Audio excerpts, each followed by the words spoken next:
Bienvenue sur la scène agro, un balado produit par Agro-Québec et présenté par FAC pour faire rayonner l'industrie agroalimentaire d'ici. Bonne écoute. Ici Lionel Levac. Édition Berger ajoute un titre majeur à sa collection agricole.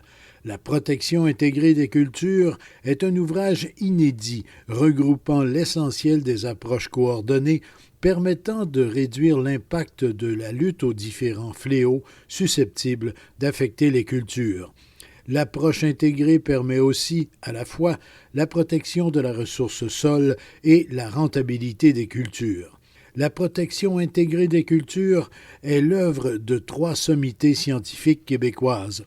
Roger Doucet, spécialiste de la phytocytogénétique, José Fortin, professeur à l'Université Laval et spécialiste des sols et des pesticides, et O'Neill Samuel, spécialiste reconnu internationalement de la toxicologie industrielle et environnementale. Je vous parle de cette publication très importante. Voici mon reportage. La protection intégrée des cultures est un ouvrage majeur pour des agricultrices et agriculteurs, oui, bien sûr, mais pour tout le monde également. Si vous faites face dans vos cultures à des insectes ou des maladies, ou tout simplement si vous êtes intéressé à savoir comment on peut juxtaposer différentes façons de maintenir en santé des plantations et éviter que l'environnement ne soit trop affecté, eh bien ce livre sera fort intéressant pour vous. On peut le laisser à portée de main et y lire de façon aléatoire sur une mouche menaçante, un coléoptère prédateur qui deviendra un allié important, aussi bien que sur des effets insidieux des pesticides sur l'environnement et notre propre santé et sur la nécessité de les utiliser de moins en moins.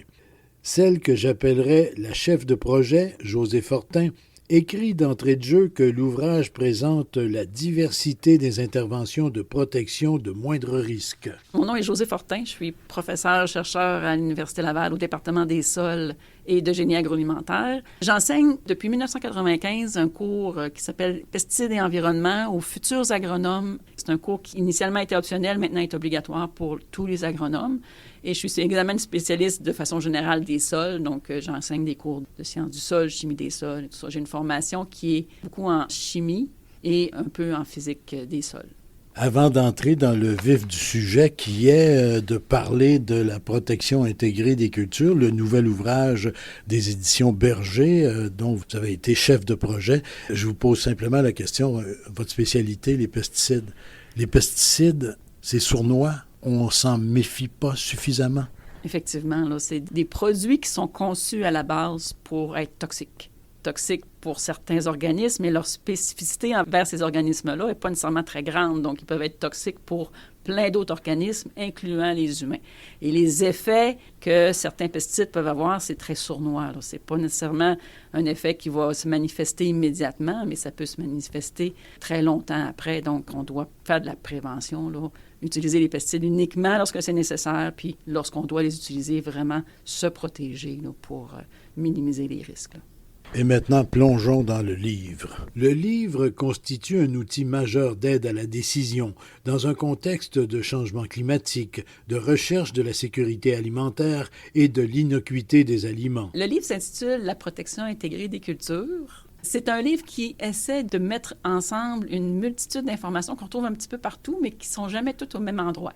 On essaie de présenter la protection des cultures en intégrant les volets de prévention beaucoup en avant-plan et de connaissance des différentes méthodes de lutte, incluant les pesticides. Donc, ce n'est pas un ouvrage qui promouvoit les pesticides, au contraire, mais une bonne connaissance de cet outil-là pour pouvoir bien l'utiliser dans les situations où on est obligé de l'utiliser, c'est quand même quelque chose qui est important.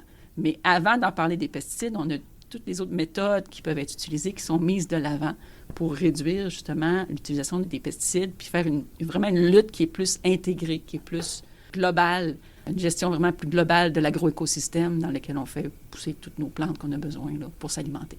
Très souvent, les gens, lorsqu'il est question de lutter contre un parasite, une maladie, etc., dans les cultures, on cherche une recette.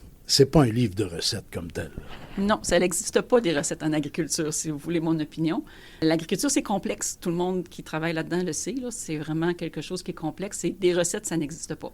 Ce qu'on cherche à apporter, c'est d'intégration de différentes méthodes et ça va dans qu'est-ce que je choisis comme site pour implanter ma culture, comment je vais traiter mes sols pour vraiment qu'ils soient des sols qui soient fertiles, pour que ma plante qui va pousser dessus soit résiliente face à différentes attaques.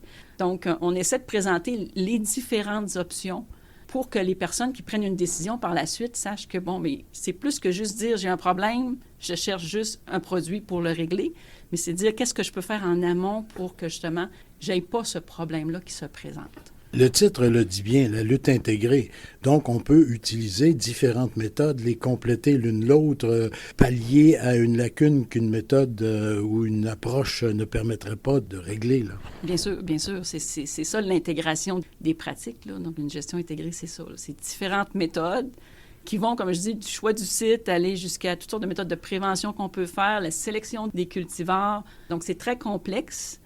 Mais il faut connaître quand même notre agroécosystème pour pouvoir l'utiliser correctement. Parce que ça nous est prêté, cet agroécosystème-là. Donc, on doit être capable de bien le connaître puis de s'en servir pour pouvoir faire ce qu'on souhaite faire avec.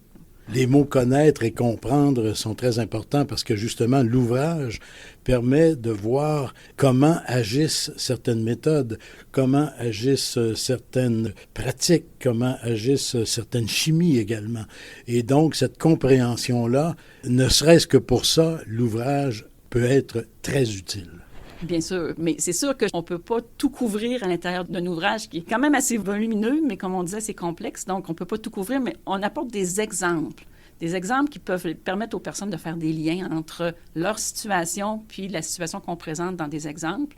Donc oui, ça peut être un outil qui est utile. Comme on disait, ce n'est pas des recettes, mais va quand même permettre aux personnes, puis les personnes qui travaillent en agriculture, c'est des personnes qui connaissent quand même bien leur situation, mais ça va leur donner comme des outils pour pouvoir interpréter ce qui se passe autour d'eux et comprendre justement ce qui se passe autour d'eux pour pouvoir réagir correctement, là. Justement, l'ouvrage, il s'adresse à qui? À peu près à tout le monde. Même moi, j'y ai trouvé des choses très intéressantes et qui ne suis pas du tout un scientifique. Mais de façon générale, là, de façon utile, à qui vous l'adressez, ce livre-là? Bien, j'aimerais bien que les producteurs l'aient. J'aimerais bien que les producteurs l'utilisent. Mais comme on dit, ce pas des recettes. Donc, un producteur, peut-être, va à la première vue avoir un peu de misère. Qu'est-ce que je vais faire avec un manuel comme ça? Mais il va y trouver quand même plusieurs informations qui vont être pertinentes. On parle souvent, bon, mais l'agriculture, ça devient de plus en plus compliqué, de plus en plus de réglementation, puis bon, mais ça s'en vient de plus en plus sévère. Mais si le producteur est capable de comprendre son système, puis pouvoir utiliser différentes méthodes, les producteurs se manifestent de ce temps-ci, là, parce qu'il est très complexe, il y a beaucoup de réglementation, de paperasse à faire. Mais qu'est-ce qui fait qu'il y a beaucoup de réglementation? C'est que si on utilise, par exemple, les pesticides à chaque fois qu'on a un problème, sans se poser de questions, c'est ce qui fait qu'éventuellement, les législateurs, ils s'en vont vers dire, bon, bien, vu que c'est utilisé, ça nous cause des problèmes, on va réglementer de plus en plus. Donc, on vient qu'on s'en sort pas. Donc, c'est d'aller vers une approche où, OK, on va aller en amont, puis on va utiliser des méthodes qui vont nous permettre d'avoir moins de problèmes en bout de ligne. Donc, d'utiliser moins de pesticides, moins de produits qui sont problématiques. Donc, moins motiver, si vous voulez, les législateurs à nous imposer des réglementations de plus en plus là, pour les produits. Donc, c'est un petit peu l'objectif parce qu'on s'en va vers ça, là. Si on ne fait rien puis on utilise vraiment les pesticides comme le remède unique, on va s'en aller vers des réglementations de plus en plus sévères puis les producteurs n'aimeront pas ça, puis avec raison, là. C'est d'essayer de présenter l'approche différemment.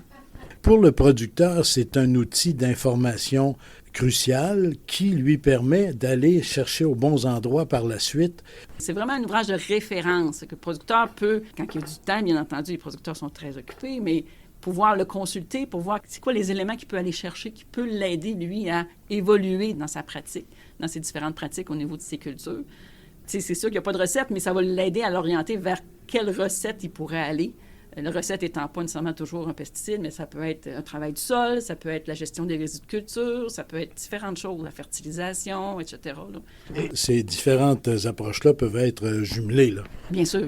C'est un ensemble d'approches qu'il faut mettre ensemble Comment fait-on pour préparer un ouvrage comme celui-là et se partager le travail? Vous êtes trois scientifiques qui ont travaillé sur l'ouvrage, Monsieur Samuel, Monsieur Doucet et vous. Donc, comment vous vous êtes partagé le travail dans ça? Vous avez chacun, bien sûr, vos spécialités principales, là. Monsieur Samuel, c'est un spécialiste en santé pour les pesticides, là, pour les effets sur la santé. Donc, un chapitre complet là-dessus, c'est Monsieur Samuel qui l'a écrit. L'initiative pour faire cet ouvrage-là, c'est M. Doucet qui l'a eu il y a plusieurs années, qui avait élaboré un plan de travail et ça a été comme mis un peu sur la sellette là, pour différentes raisons. Et c'est revenu d'actualité. C'est l'éditrice des Éditions Berger qui m'a contactée pour me demander si moi je serais intéressée à repartir le projet. Puis je suis partie avec vraiment tout le matériel que M. Doucet avait développé, puis il avait développé beaucoup de matériel. Ça datait de quelques années, donc ça a été nécessaire de faire quelques mises à jour. J'y ai ajouté également mes connaissances, les nouveaux volets au niveau de la réglementation et tout ça. Donc, c'est un petit peu comme ça que les choses se sont partagées. On est parti vraiment du projet de M. Doucet, ajouté le chapitre pour M. Samuel, et moi, j'ai mis un petit peu tout ça à jour et ajouté un petit peu d'éléments là, de mon propre gré. Ça peut être, d'une certaine façon, un livre à laisser toujours à portée de main dans une exploitation agricole de façon à vérifier toutes sortes de phénomènes. Avec le réchauffement climatique, il y a de plus en plus de petits insectes, par exemple, qui viennent nous voir et qui s'intéressent à ce qu'on cultive. Même chose pour des maladies qui s'adaptent plus facilement à nos cultures, alors qu'autrefois, le froid nous protégeait un peu plus, là. Donc, c'est un ouvrage qu'on doit avoir à portée de main et qui serait la première référence, pourrait-on dire? Oui. Oui, un ouvrage de table de chevet, si on veut, là, qui s'adresse aux agriculteurs, mais également aux agronomes. C'est un ouvrage de référence qui s'adresse aux agronomes. D'ailleurs, les agronomes en formation à l'Université Laval doivent se procurer ce livre-là. C'est leur livre de référence, là, qui va être utile dans un cours sur les pesticides où on parle de méthodes alternatives, mais il y a d'autres cours sur la lutte intégrée, il y a des cours sur les phytopathogènes et tout ça. Là. Donc, un livre de référence dans plusieurs cours offerts ici à l'université.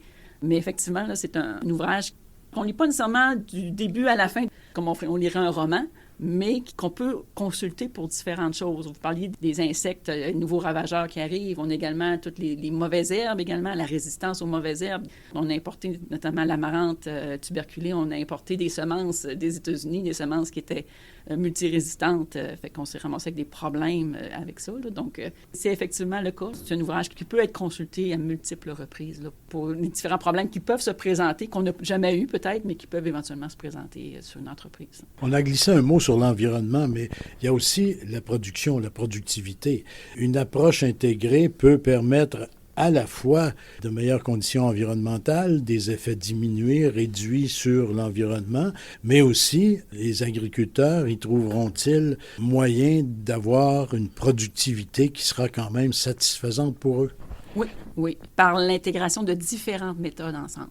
C'est un des problèmes parfois qu'on a en agriculture. Quand quelque chose fonctionne, on a tendance à utiliser toujours la même chose. Et c'est là où on frappe un mur après un certain temps. On n'a qu'à penser aux plantes transgéniques qu'on utilise, le maïs ou le soya Roundup Ready ou autre, là, pour ne pas nommer ces choses-là. Bien, on se ramasse avec des problèmes de résistance qu'on n'avait pas avant, donc on se ramasse avec d'autres types de problèmes. Pourquoi? Parce que tout le monde utilise ces mêmes choses-là, fait qu'on se ramasse dans un écosystème qui est comme trop pareil, on utilise trop les mêmes choses. Donc, en utilisant différentes méthodes, on sauve en bout de ligne. C'est sûr que ça prend un certain temps, ça prend une certaine adaptation. C'est comme une nouvelle façon de faire, une nouvelle éducation, si on veut, qu'on se donne. Mais ça ne peut qu'être gagnant, en bout de ligne. Ça ne peut qu'être rentable. Donc, cet ouvrage-là doit être un ouvrage de référence ou devrait être un ouvrage de référence universel, pourrait-on dire? Absolument, absolument. C'est, selon moi, un incontournable. Même pour quelqu'un qui fait des cultures en serre, il y a des choses là-dessus, il y a des choses sur les grandes cultures. Donc, ça touche différentes productions. C'est pas ciblé pour une production en particulier. Donc, ça cible différentes productions, différentes façons de faire. Donc, oui, ça peut être utilisé par tout le monde. Et c'est une contribution à l'amélioration de nos écosystèmes agricoles, là. Il faut en prendre soin de nos écosystèmes agricoles parce que c'est pas quelque chose qui est éternel si on n'en prend pas soin, là. Puis si on n'en prend pas soin puis on les dégrade, ça nous coûte plus cher en bout de ligne. Donc, on parlait d'aspect financier tout à l'heure. Donc, de préserver nos écosystèmes agricoles, c'est la voie qu'il faut prendre pour justement que ce soit économique de faire de l'agriculture. Madame Fortin, merci beaucoup. Bienvenue. Ça fait plaisir. Roger Doucet, qui avait amorcé le travail de ce livre, a publié entre 1992 et 2017 7 ouvrages pédagogiques importants. Aujourd'hui octogénaire, il voit avec satisfaction l'aboutissement de ce nouvel ouvrage inédit. Quant à O'Neill Samuel, spécialiste de la toxicologie industrielle et environnementale, on l'aura vu en particulier, avant sa retraite officielle, au Centre de toxicologie du Québec et à l'Institut national de santé publique du Québec. O'Neill Samuel. Je suis un jeune retraité, mais j'ai travaillé toute ma carrière au niveau des pesticides, dans le domaine, autant de la recherche, principalement au niveau de l'exposition, soit des travailleurs ou de la population. J'ai travaillé beaucoup en agriculture dans les dernières années, notamment en faisant des études d'exposition de travailleurs, mais aussi au niveau international, en faisant de la recherche avec des groupes européens, notamment sur la question de l'exposition aux pesticides pour les travailleurs agricoles, bien sûr. Et c'est ce qui vous a valu le surnom de Monsieur Pesticide. Oui, ça me faisait rire, mais effectivement, je faisais beaucoup d'entrevues pendant ma carrière et on m'avait nommé Monsieur Pesticide à quelques reprises, effectivement. Je suis sûr que vous êtes d'avis que les pesticides, d'une part, on les connaît mal et on sous-estime les risques que représentent les pesticides. Bien, malgré toutes les stratégies qui ont été mises en place là, au Québec pour essayer de réduire l'utilisation des pesticides, bien, les bilans nous montrent qu'on en utilise tout autant. C'est même en augmentation et en contrepartie, on voit aussi que la littérature scientifique sur les risques tant pour la santé que pour l'environnement sont de mieux en mieux documentés et effectivement, on se rend compte que les risques sont peut-être plus importants qu'on pensait. Et malgré tout, les évaluations de risques qui peuvent être faites, bien, malheureusement, il y a encore beaucoup d'incertitudes. Et effectivement, probablement qu'on connaît mal encore les risques associés à ces produits. De là, la nécessité d'agir avec précaution, de vraiment adopter le principe de précaution. Oui, bien, dans nos démarches, on essaie beaucoup de dire aux gens, bien, il faudrait peut-être penser à utiliser d'autres choses que les pesticides, essayer des nouvelles approches. Et d'un point de vue théorique, c'est bien, mais on s'est vite rendu compte que des alternatives, des solutions alternatives aux pesticides, on les connaissait très peu et c'est un peu pour ça que le livre a été fait de façon à présenter tout ce qu'on retrouvait dans la littérature moderne en lien avec les approches qui permettraient de réduire l'utilisation des pesticides. Et justement, on parle du livre La protection intégrée des cultures auquel vous avez collaboré. Il y a un chapitre entier sur la question des pesticides et c'est vous qui en êtes l'auteur. Est-ce qu'on peut dire que ce chapitre-là est une mise en garde générale sur les pesticides? Le but initial de ce chapitre-là, c'était d'essayer de faire un portrait sur les connaissances actuelles en matière de risque pour la santé et aussi pour l'environnement en partie du fait que les produits, on les retrouve dans l'eau, on les retrouve dans les aliments et il y a des impacts populationnels possibles. Donc, l'idée de mon chapitre était effectivement d'essayer de mettre en perspective la question des risques des pesticides de façon à avoir des éléments de sensibilisation qui permettent de justifier le reste du livre, à savoir de reconnaître les méthodes qui vont permettre de réduire l'utilisation de ces produits. Ce livre-là, de façon générale, et tout particulièrement le chapitre dont vous êtes l'auteur sur la question des pesticides, qui, selon vous, il serait souhaitable qu'il se procure et qu'il utilise ce document-là? L'étendue des gens visés est assez grande, mais d'abord, le livre a été fait dans un but didactique, donc pour l'enseignement. L'enseignement pour les agronomes dans les universités, dans les collèges aussi, les cégeps, où il y a de l'enseignement en agronomie. Et l'idée de base, c'était de fournir un outil à jour, le plus à jour, je crois, qui a été fait jusqu'à maintenant sur toutes les techniques alternatives. Et l'idée était effectivement d'avoir un livre d'abord pour l'enseignement, mais qui peut servir de référence aussi aux conseillers agricoles, par exemple, ou même aux producteurs agricoles qui ont un intérêt pour faire une certaine transition visant la réduction des pesticides. On utilise ce document-là pour bien s'informer, savoir de quoi il en retourne, bien connaître les risques que cela représente, parce que dès qu'on parle de pesticides, on parle de risques. Effectivement, bon, les risques, on sait très bien que c'est la sommation d'une part de la toxicité des produits et de l'exposition. Et si, dans un premier temps, j'ai voulu cibler les risques en documentant à partir de la littérature scientifique, mais j'ai aussi proposé des méthodes de travail, en partie les principales, pour réduire ces risques-là. Donc oui, l'idée de base, c'est de documenter, de bien présenter le bilan des risques des pesticides, mais on présente aussi des approches sécuritaires pour l'utilisation des pesticides. Parce que faut pas se leurrer, je crois, même si on présente un ensemble d'approches alternatives aux pesticides, la boîte à outils principale actuellement des producteurs agricoles, ce sont les pesticides et la transition risque d'être longue. Donc, on va utiliser encore des pesticides. Et je crois qu'on a l'obligation de bien informer les producteurs agricoles, les travailleurs agricoles, les agronomes sur la façon d'utiliser sécuritairement ces produits-là. On a beaucoup de chemin à faire encore dans ce domaine-là, justement, vous le disiez. On en utilise beaucoup des pesticides et ça diminue pas, les volumes consommés ou utilisés diminuent pas. Ça veut dire en parallèle que vraisemblablement, il y a encore énormément de gens qui n'ont pas je vais utiliser le mot, la conscience des risques que représentent ces produits-là. On a travaillé beaucoup dans les dernières années. Là, je parle de la période où je n'étais pas en retraite. Là. Ça fait déjà 4 ans, mais dans les 10-15 dernières années, on a fait beaucoup de sensibilisation. On a travaillé fort via les stratégies phytosanitaires pour essayer d'informer les producteurs agricoles. Là où il y avait un manque, c'est peut-être au niveau des outils, parce que c'est facile de dire on va arrêter d'en utiliser, mais ça prend aussi des outils pour orienter vers d'autres choses, d'autres façons de faire. Et le livre vise à peu près ça. On a travaillé sur d'autres outils dans les dernières années, notamment les indicateurs de risque de pesticides, de SAGE pesticides, qui étaient dans un premier temps une façon pour les producteurs agricoles de trouver les produits les moins à risque, donc les conseiller vers des produits les moins à risque.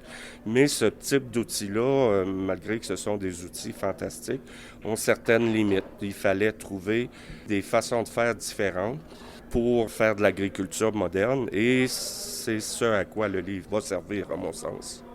Dans le monde agricole, les gens vont dire souvent « Ouais, mais si je n'utilise pas les pesticides, mes rendements tombent, ma rentabilité d'entreprise tombe. » Mais ça s'arrête là souvent. Après cet énoncé-là, on ne regarde pas les options parallèles qui peuvent venir aider à réduire les consommations de pesticides. Je parlais tout à l'heure des pesticides comme étant le principal outil dans la boîte à outils des producteurs agricoles et c'est pas facile à changer du jour au lendemain. Avant de partir à la retraite, j'ai participé à une commission parlementaire sur les pesticides où on a beaucoup insisté sur la nécessité d'avoir des services conseils non liés à l'industrie des pesticides notamment. Et ceux qu'on a actuellement, les services indépendants, font un travail fantastique, mais on n'en a pas assez. Et c'est clair et net que pour amener des changements, ça prend des gens, des courroies de transmission de l'information qui vont être capables d'orienter les producteurs vers d'autres méthodes de travail. Et ça ne se fera pas simplement, c'est évident. D'autant plus que le service conseil se fait principalement par l'industrie des pesticides encore. Oui, l'industrie est toujours omniprésente et continue de vanter et de promouvoir l'efficacité des produits, justement, de lutte à tous les fléaux de l'agriculture, de la culture. Les pesticides, c'est un outil formidable à la base. C'est efficace, ça coûte pas si cher que ça, comparativement à des travaux manuels ou d'autres techniques. Mais aujourd'hui, on sait que ces produits-là peuvent avoir des effets néfastes. Vous savez que les produits sont homologués sur la base d'une évaluation de données toxicologiques fournies par l'industrie. Toutes les données de base viennent de l'industrie. Au Canada, on a un modèle qui est parmi les meilleurs au monde. Moi, j'ai travaillé en Europe, je vous le disais, mais tous les modèles modernes sont à peu près semblables et ont toutes les mêmes limites, à savoir qu'il existe énormément d'incertitudes. Et aujourd'hui, quand on regarde les données indépendantes qui sont générées par les universités, par exemple, on voit parfois des portraits complètement différents des portraits qui avaient été faits avec les données de l'industrie. Le plus bel exemple est probablement le glyphosate, qu'on a considéré longtemps comme étant le Roundup, le produit le plus sécuritaire dans les herbicides. Mon premier projet à vie que j'ai fait de surveillance d'exposition, c'était sur ce produit-là et on considérait, dans nos analyses, sur la base des données de l'industrie, parce que c'est les seules qu'on avait, que c'était un produit sécuritaire. Aujourd'hui, lorsqu'on regarde les données qui ont été générées dans les universités dans les dernières années, en raison de l'utilisation massive du produit, bien, on s'aperçoit que, notamment pour les gens les plus exposés, donc les travailleurs agricoles, qu'il peut y avoir des risques d'une plus grande survenue de cancer, par exemple, et d'autres effets sur la santé. Donc, on a un modèle qui fonctionne, somme toute, bien, mais qui ne nous fait pas un portrait exact de la situation. Et lorsque j'ai travaillé avec les équipes en Europe, on a produit un rapport de 1200 pages, je crois, sur les risques d'exposition aux pesticides, et le constat était le même. On a des outils de base actuellement qui sont utilisés pour mettre sur le marché des produits, mais dans lesquels on retrouve plein d'incertitudes et qui ne nous donnent pas un portrait complet. Il y a encore beaucoup de chemin à faire là, dans l'évaluation de tout ça, dans le constat des impacts après coup, qui peuvent, à l'avenir, espérons-le, orienter différemment la recherche et la mise au point de nouveaux produits. Tout à fait. On a besoin d'avoir davantage de recherche. Parce que quand on utilise des modèles mathématiques pour faire des extrapolations du risque, par exemple, on utilise un certain nombre de données qu'on va généraliser à plusieurs situations. Je vous donne un petit exemple concret. On conclut que si, par exemple, un produit présente des effets, bien, si on amène des mesures d'atténuation, que le risque va être diminué de beaucoup. Or, dans la vraie vie, on s'aperçoit que les mesures d'atténuation, je donne un exemple, le port d'équipements de protection individuelle, ce n'est pas respecté par la grande majorité des travailleurs. Et lorsqu'ils les utilisent d'une mauvaise façon, donc, et ça devient des objets de contamination pour le travailleur lui-même. Mais dans les analyses de risque, on ne considère pas ça. On considère que s'il porte un équipement, c'est sécuritaire. De plus, on s'est aperçu dans les dernières années que les équipements de protection recommandés étaient souvent inefficaces. Il y a certains pesticides qui vont passer à travers les parois d'un vêtement de protection à l'intérieur de 5 minutes, donc ils n'assurent plus la sécurité. Mais il n'y a pratiquement pas d'études de fait. Ce n'est pas vrai que tous les pesticides soient évalués pour s'assurer qu'ils vont être efficaces avec un certain équipement de protection. Donc, il y a encore plein d'incertitudes.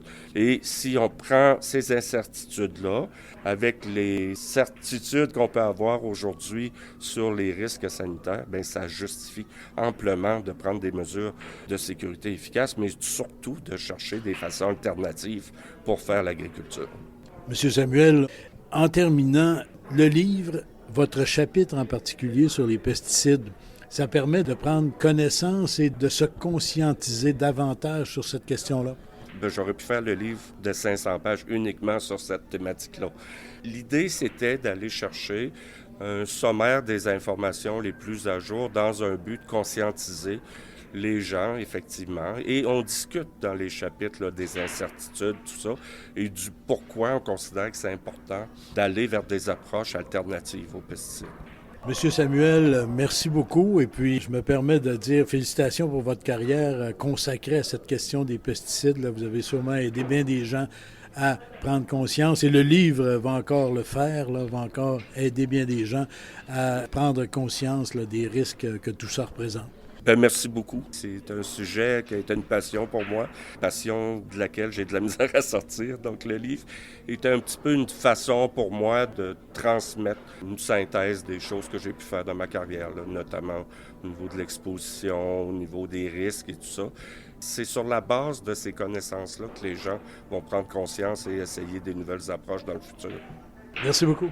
Ça m'a fait plaisir, merci. Je ne le répéterai pas assez. Le livre « La protection intégrée des cultures » est incontournable, autant par nécessité que par simple soif de savoir. Aux éditions Berger, on amorce par ailleurs la mise à jour d'un ouvrage réputé du professeur Roger Doucet, « Le climat et les sols agricoles ». José Fortin. Moi, je suis une spécialiste en sol à la base, puis sur les pesticides aussi, donc j'enseigne des cours sur les sols.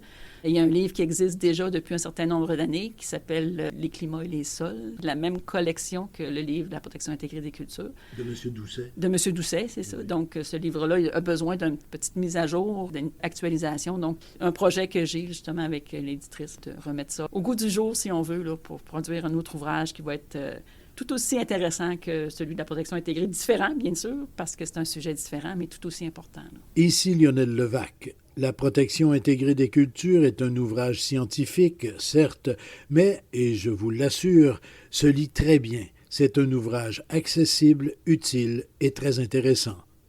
Au revoir. Vous avez aimé ce contenu? Suivez la scène agro pour rester à l'affût de l'actualité agroalimentaire. Merci et à bientôt.